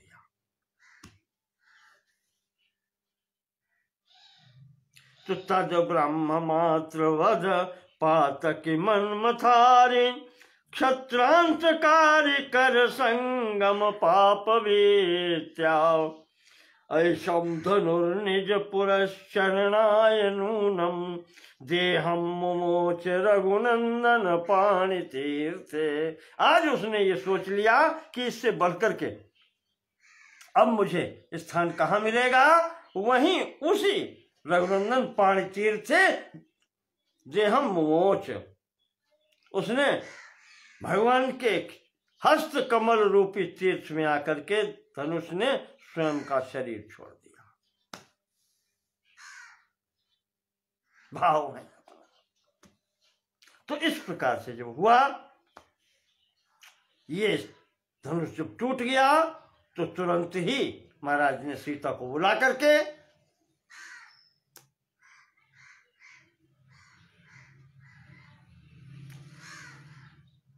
माला मंगवाई। माला सहित सीता आती हैं और भगवान के रामस्योपरि निक्षिप्य गले में माला पहना दी।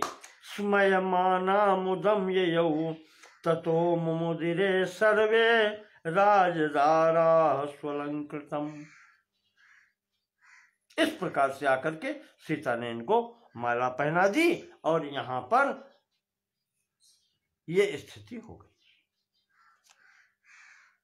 वरमाला भगवान राम के गले में पड़ गई। अब विश्वामित्र से महाराज जनक कहते हैं कि अब विवाह के जो अन्य कार्य होने हैं उनके लिए, महाराज दशरथ के लिए आप सूचना भेजें और उन्हें बुलवाएं।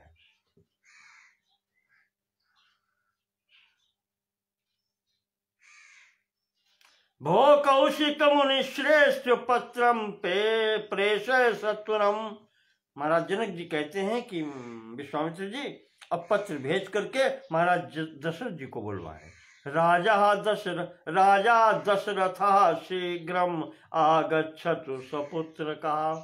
अपने समस्त पुत्रों के सहित महाराज को बुलवाए। इस प्रकार से यहां से विश्वामित्र जी ने सूचना भेजी। तब महाराज दशरथ अपने सब परिवार बारात लेकर के मिथिला पहुंचते हैं। यहां पर ततः शुभे दिने लग्ने सुमुहूर्ते रघुत्तमम। शुभ मुहूर्त में यहां पर यहां भगवान का विवाह होता है। और इस विवाह में जब जनक जी देखते हैं, शेष तीनों कुमारों को भी, तो महाराज का संकल्प होता है हृदय में, मुमोद जन को लक्ष्मी क्षीराब्धिरिव विष्णवे। महारानी सीता को, सीता पुत्री सीता को भगवान के हाथ में सौंपते हैं। प्रसन्नता होती है जैसे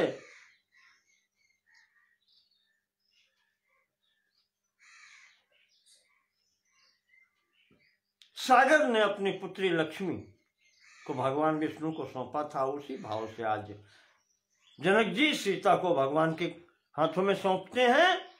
और उर्मिलाम चौरसीम कन्याम, अपनी औरस कन्या सीता तो क्षेत्र से, मैकर्षण से प्राप्त हुई थी, वो भगवान को समर्पित की।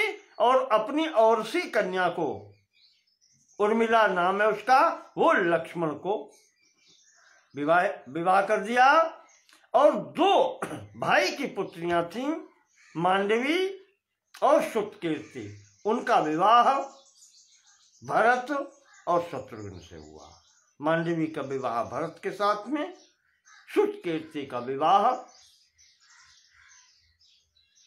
शत्रुघ्न के साथ में हुआ है।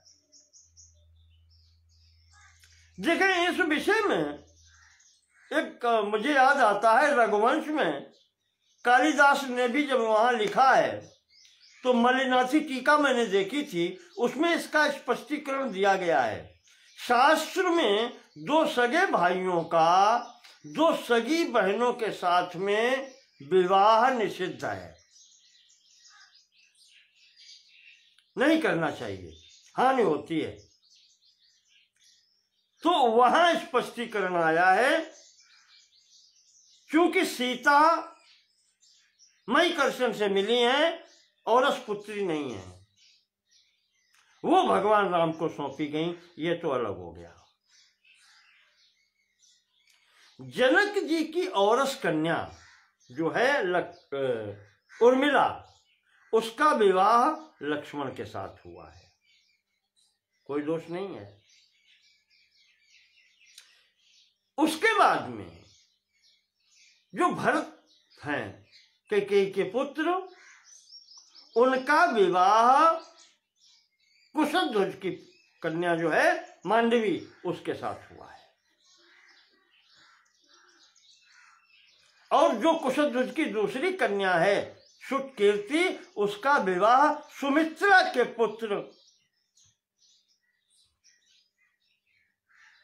शत्रुघ्न के साथ में हुआ है। तो यहां पर ये कोई दोष नहीं है, सगे भाइयों को सगी बहनें नहीं प्राप्त हुई हैं।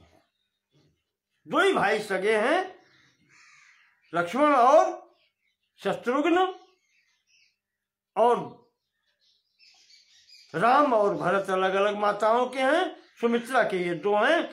तो प्रथम लक्ष्मण को जनक जी की पुत्री औरस पुत्री प्राप्त हुई है, और शत्रुघ्न को औरस पुत्री कुशध्वज की कन्या सुटकीर्ति प्राप्त हुई है। तो यहां पर ये वहां आया है। तो इस प्रकार से यहां पर इनके विवाह हुए। विवाह होकर के संपूर्ण कार्यक्रम विधिवत होकर अब विवाह की बारात की विदाई होती है। तो प्रयाण काले रघुनंदनस्य भेरी मृदंगानक तूर्य घोषाम। प्रयाण काल बारात की विदाई होती है। बहुत प्रकार से यहाँ पर स्वागत वो होकर के जनक जी महाराज विदा करते हैं। जो उनको देना है वो उन्होंने दिया है। बेटी के निमित्त भगवान की प्रार्थना करते हैं कि जो कुछ प्रभु मेरा है वो आपको समर्पित है। इस प्रकार से महाराज आगे चलते हैं। बारात विदा होकर के मार्ग में भगवान परशुराम से भेंट होती है। बारात विदा होती है। कोटि सूर्य प्रतीकाशम विद्युत पुंज समप्रभम। भगवान परशुराम से भेंट होती है। मालूम पड़ता है भयंकर प्रकाश। तेजो राशिम ददर्शाथ जाम दग्न्यम प्रतापवान। वो उस समय उनका तेज है कि जैसे ही वो सामने आते हैं संपूर्ण राज समाज महाराज दशरथ सब घबरा जाते हैं कि अब क्या होगा।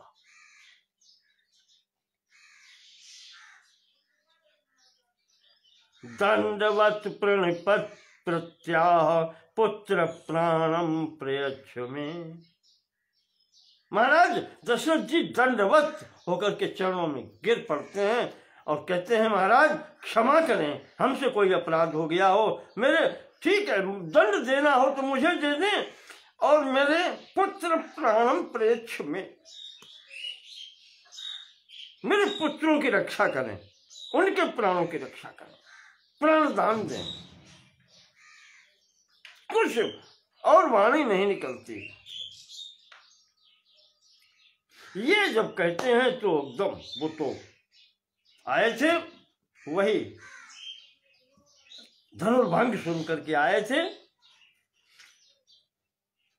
आकर के सीधे ही राम के सामने खड़े होते हैं। त्वम राम नाम में चरस क्षत्रियाधम। सीधा बात होती है कि राम तू मेरा नाम लेकर के चलाया,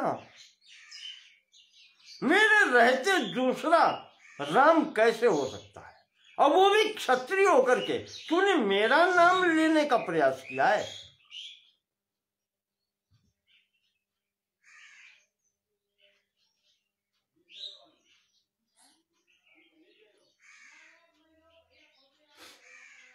मैं नाम ना चरस तुम, मेरा नाम लेकर के तू यहां विचरण कर रहा है। द्वंद्व युद्धम प्रयच्छ आशु। तो द्वंद्व युद्ध होगा फिर मेरा तेरा। यदि तुम क्षत्रियो शिव, ये तू क्षत्रिय है तो द्वंद्व युद्ध का दान कर, प्रयच्छ दे। पुराणम जर्जरम चापम भक्त्वा त्वम कथसे मुधा। वो पुराना धनुष तोड़ करके चला आ रहा है, अपने को वीर मानता है, कच्छ से श्लाघे से आत्म प्रशंसित हो रहा है कि मैंने बहुत बड़ा कार्य कर दिया, पुराना धनुष तोड़ करके आ गया। ये जो कहा और फिर कहा कि अच्छा ठीक है द्वंद्व युद्ध तेरे से करूंगा, ये मेरे पास ये वैष्णव धनुष है, चलो उसने उस शैल धनुष पर भगवान शंकर के धनुष का तूने प्रत्यंचा चढ़ाई, चल इस पर मेरे धनुष पर प्रत्यंचा चढ़ा, उसके बाद में मैं युद्ध करूंगा तेरे से, ये तेरी परीक्षा है। ये जो कहा, अब दशरथ आज जितने सब लोग वहां खड़े हैं सब शंकित मन है कि अब होगा तो क्या होगा। राम ने वो धनुष लिया, उसकी भी प्रत्यंचा चढ़ाई और प्रत्यंचा चढ़ा करके अपने तरकस से बाण निकाल करके संधान कर दिया। कहा महाराज प्रत्यंचा भी चढ़ गई और बाण का संधान भी हो गया। लक्ष्यम दर्शय बाणस्य यमोघो मम साय। कहा महाराज आपने तो जो कहना था कह लिया, मैं भी राम हूं, मैंने लक्ष्य का संधान कर दिया है। अब इसके लिए लक्ष्य बताओ कहां छोड़े इसको, क्योंकि मेरा बाण भी अमोघ होता है, चढ़ गया है प्रत्यंचा पर, तो ये व्यर्थ नहीं जाएगा। और आपके सामने दो विकल्प है। राम कहते हैं भगवान परशुराम से कि अब आपके सामने केवल दो विकल्प हैं।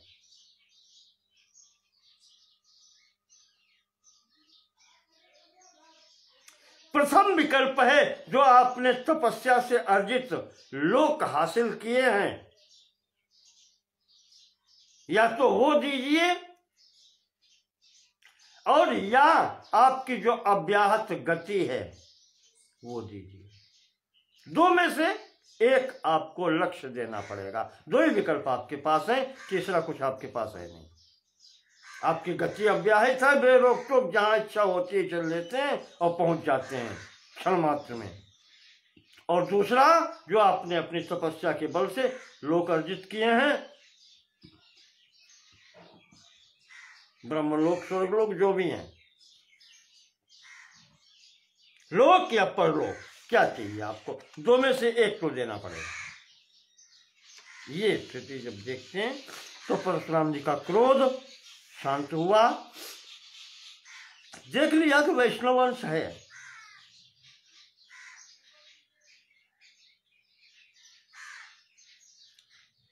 तो परशुराम जी यहां पर भगवान की प्रार्थना करते हैं। कहा महाराज ठीक है, मेरा कार्य समाप्त हुआ, आप आ गए, यहीं तक मेरा कार्य था, अब मुझे कोई कार्य शेष नहीं रहा, अब अपना भार आप स्वयं लीजिए। परशुराम जी ने वो संपूर्ण भूमि का भार समाप्त करने के लिए जो स्वयं का था वो भगवान को समर्पित कर दिया। समर्पित करके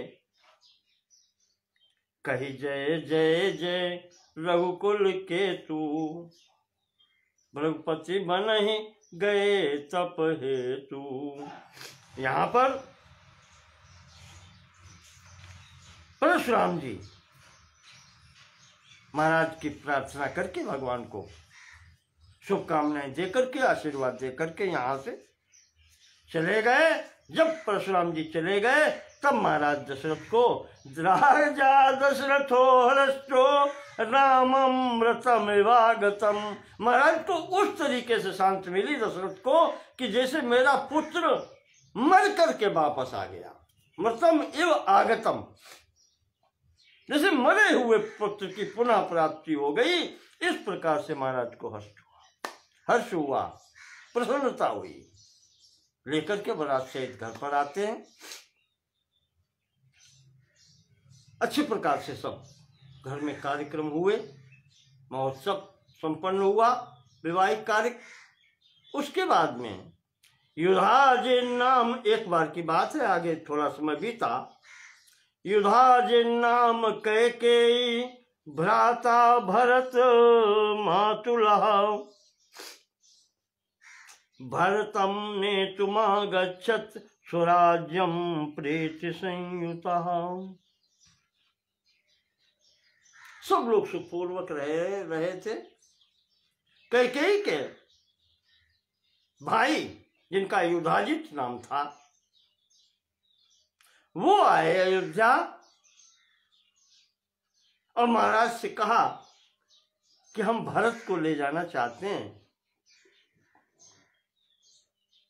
भरतुम नेतुम आगच्छत स्वराज्यम, प्रेम सहित अपने भांजे को, बहन के पुत्र को, भरत को लेने के लिए आए हैं, महाराज भेज दीजिए। पारिवारिक बात, महाराज ने, दशरथ जी ने स्वागत सत्कार करके भरत को भी भेज दिया। और भरत के साथ रहने वाले शत्रुघ्न जी कैसे रहते, तो वो भी साथ में गए। इस प्रकार से युधाजित इनका नाम है। कैकेयी के जो भाई हैं महाराज युधाजित अपने दोनों भाइयों को लेकर के कैकेयी देश चले जाते हैं। इधर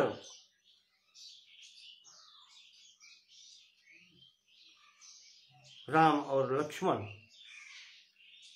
अपनी माता पिता के साथ में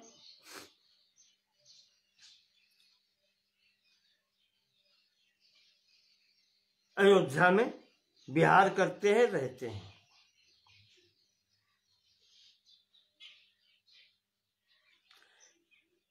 भगवान शिवजी पार्वती जैसे कहते हैं कि देवी नित्य श्रीर निर्विकारो निरवधि विभवो नित्य माया निराशो। जो नित्य है परमात्मा, श्री संपन्न है, लक्ष्मी संपन्न है, ऐश्वर्य संपन्न है। निर्विकारो जो निर्विकार हैं, निरवधि विभो जो सदैव वैभव से संपन्न है। नित्य माया निराशो जिनके पास माया फटकती नहीं है, पास में भी नहीं जाती है। माया निराशा, माया के अतीत हैं। माया कार्यानुसारी, आज वही परमात्मा माया के कार्य के अनुसार आचरण कर रहे हैं। मनुज इव, मनुष्य के समान आचरण करते हुए सदा भाति देवो खिलेशा। वो भगवान राम, वो परमात्मा मनुष्य रूप में, राम के स्वरूप में सीता के साथ में यहाँ पर अयोध्या में निवास कर रहे हैं। इस प्रकार से यहाँ पर सप्तम सर्ग के साथ में बालकांड की पूर्ति होती है।